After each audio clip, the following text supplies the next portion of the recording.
about Muhammad's personal life. When he married his wealthy widow woman, he was faithful to her as long as she lived. But she was older than he was. She died before he did. Once she died, he took on several wives. I don't know how many. Now, you may hear the story, folks, that he married a 9-year-old girl. Now, before you start thinking this is illegal, yes, in our country it is. But let me hasten to state in his defense for a change, if I'm trying to defend a man, this practice was not at all uncommon in the time period we're talking about. When people only lived an average of 26 or 28 years, 30 if you were lucky. I mean, again, they did have people who reached the age of 100. It's documented. They had people who lived to be really, really old, but it was not as common as it is today. But in India, for instance, they practice child marriage regularly, and even Europe have a few documented cases where some nobleman wanted an estate from a wealthy neighbor, and the wealthy neighbor's parents were both dead, and there was this 7-year-old daughter who was the heir. He might marry the 7-year-old daughter just to get a hold of the estate. I mean, this actually happened in Europe more than once. So, again, this practice was not unheard of at the time. Today, at least in our country, it's frowned on. But yes, it is documented. He did. As for the 7-year-old, they were married for several years. Then she died, and he died shortly after. And it's believed that he died largely of a broken heart because he was mourning her passing. Now, again, this story has also been told. All right. Now, your book tries to downplay the part about fire and sword. And folks, I'm about to say something I've never said before. I mean, when I first taught from this book 14 years ago, the Islamic people could argue we don't spread our religion with fire and sword, and most of them don't. However, in view of what has happened just in the last couple of months around the world, the persons who are going around beheading people who disagree with them are actually following the teachings of Muhammad in its purest form. Now, I had a young man from India came to my class, and he was really upset. He insisted that, yes, these people took over Pakistan by fire and sword, and then tried to convert our own people from Hinduism by fire and sword. And I got to research and found out in some cases, in some places this was true, in other cases, in other places it was not. You cannot make a blanket statement. And again, like in the modern world, most of your Islamic people are not taking up the sword to try to convert. But there are persons in our world right now who are.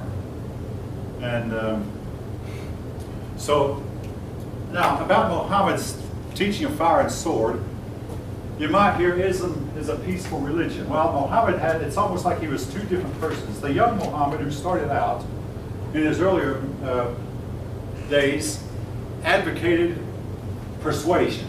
But then as he became a little bit older and saw that persuasion would not persuade but maybe half the population at most, he then encouraged, and the persons have actually quoted it from the Quran, giving chapter and verse. The Quran is divided into chapter and verse, same way the Bible is. They'll actually give chapter and verse where he said, kill your neighbor, quote unquote. Do not make friends with the infidel. Look for the opportunity, and if he does not convert, kill him. This you can actually prove by looking up in the Quran. And again, we didn't pay much attention a few years ago. Hey, this part of the world, folk, was largely left behind and forgotten about until fairly recently. I mean, we kids, when I was in school, wondered who'd be next, and I had a friend of mine who said, you know, at first it was Kaiser Germany, then it became Nazi Germany, then we defeated Nazi Germany, and up came the Soviet Union, and when the Soviet Union is defeated, who's going to come next? Maybe it'd be those Brazilians. Well, it wasn't Brazil. Instead, it was a group that we never suspected. All right, I got it. All right. But again, all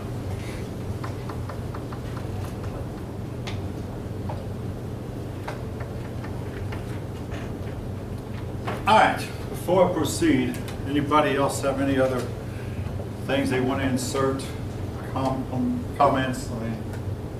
I must say this, folks. Some of the most honest people I have ever met have been Muslim. Now, there was a case a few years back where I gave a test, and I gave the test back to students, and I put on iCollege that this young Muslim man had made an 80%. He showed me his test, he had a 60% on his Antron. I said, oh my, I would never have seen this, I would never look at these things again. I said, come out with me in the hall. Go in the hall and said, listen, because you were honest about it, I'm going to let you keep the extra 20. He needed it anyway, needed it badly. I said, this will not upset anybody's curve, just don't let anyone look at it, but I'm going to let you keep the extra points. He was a Muslim man. I don't know how many other persons I've had would do that. Again, he could have gotten away with it if he had kept his mouth shut. As it was, he got away with it because I've tried to reward him for his honesty. But I've had other students say that the Muslim people they meet are so laid back and so quiet and so mild-mannered, they don't look like they even want to kill a mosquito.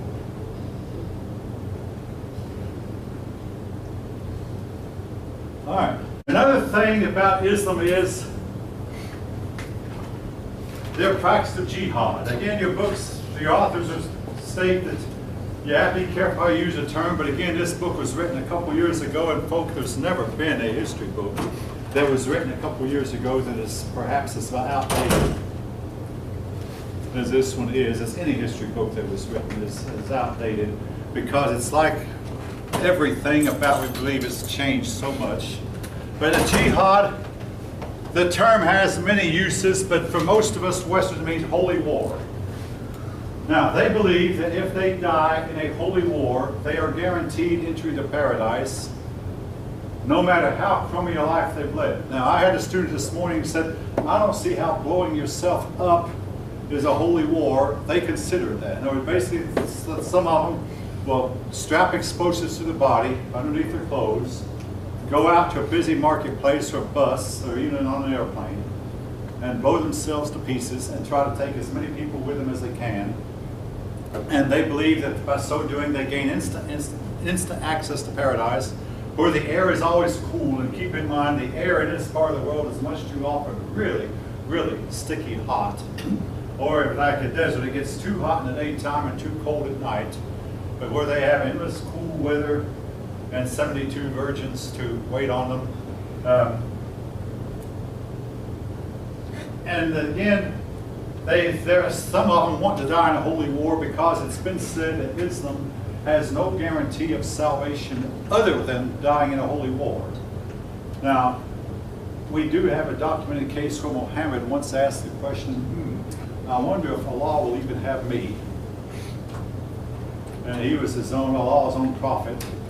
The fact is, they don't know if they're going to paradise or not, which gives them incentive to die in a holy war. Also, their religion has no real provision for forgiveness. Now, I had a Muslim student question me when I said, correct me when I said that. He said, well, they believe that if you sin, you can commit righteous acts afterward and be forgiven. But that is not actually spelled out by Muhammad. The fact is, they had no provision for forgiveness. There's a story about, yes? I mean, I'm pretty sure Islam, they consider like Jesus one of the prophets, so therefore wouldn't his teachings technically be included in theirs? Yeah. I don't know what his teaching on forgiveness applies to them, though. I mean, I don't know. I mean, I've heard it. I mean, they say he's one of the prophets. He's one of the prophets, yes. But not their teachings are kind of incorporated into theirs, too.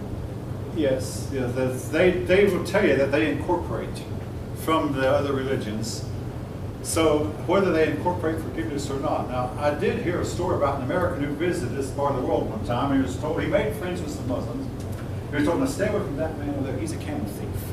I'll tell you, the American tried to ask, well, just what is it about him as a camel thief? Well, he comes from a long line of camel thieves. Well, on further inquiry, it turned out that this man, one of his ancestors, stolen a camel 800 years ago. And his male descendants all down the line were still carrying that stigma of being a camel thief 800 years later.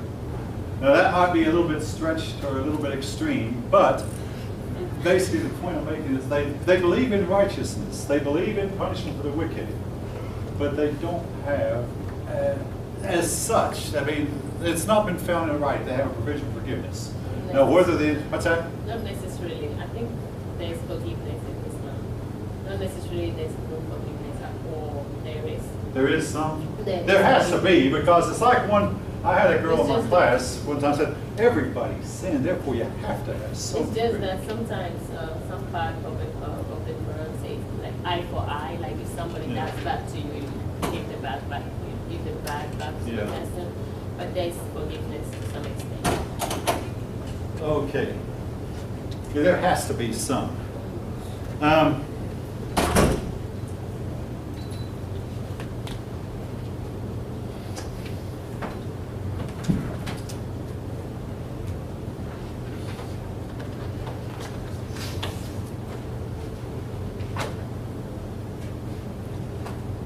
I'm looking at bottom page 187, where the authors will tell us that there is some question about the very, very beginnings of Islam and what Muhammad might have actually taught at the very beginning, and there's some and some Muslims do not want this to be critically examined because they're afraid it might undercut Islam. So in the meantime, Christian writings are examined and criticized and reread, criticized some more over and over again.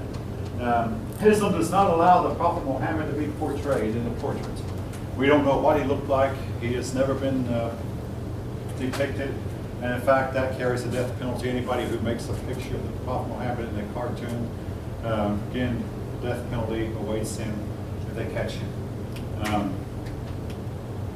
And more than one American has found himself in deep trouble for uttering some things about Islam that might be considered blasphemous.